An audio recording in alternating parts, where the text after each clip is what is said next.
कचहरी हाँ पाण में वेठा राज न्याज जी। अस्सलाम वालेकुम दोस्तों, जीअं त असीं हींअर मौजूदु आहियूं तकरार जे सेट ते। तकरार जी शूटिंग तेज़ी सां हली रही आहे। इंशाअल्लाह हिन सूमर ते ड्रामो ऑन एयर थींदो।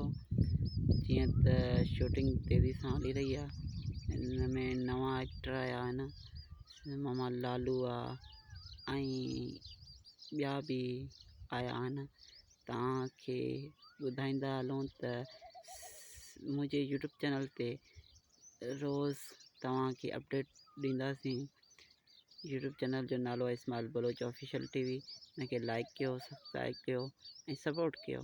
न ते तव्हांखे वधि खां वधि ड्रामा अपडेट्स ऐं फिल्म जेके यूट्यूब ते अपलोड न हूंदा उहे फिल्मूं तव्हांखे हिन चैनल ते ॾिसण लाइ मिलंदा। ऐं ॿियूं उहे फिल्मूं जेके फुल न हूंदियूं, जेको अधूरियूं अपलोड हूंदियूं, उहे फिल्मूं तव्हांखे हिन चैनल ते ॾिसण लाइ मिलंदा।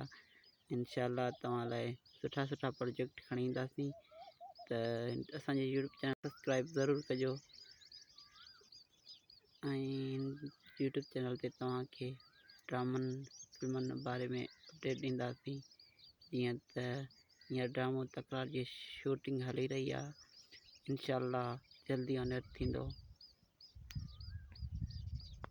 तेसिताईं पंहिंजे भाउ खे ॾींदा इजाज़त। अल्लाह हाफ़िज़। वरी कंहिं नए वीडियो में मिलंदासीं। तेसिताईं शूटिंग ॾिसो तव्हां। भला न्याणी हाँ बहावल बंद कर। भला बहावल जी न्याणी खे सजावट वटां वठण लाइ सॼो ॻोठ वञे थो। तव्हां बि उन्हनि सां वेंदो त वीचारे जो भलो थींदो। इहो थी वियो न सही।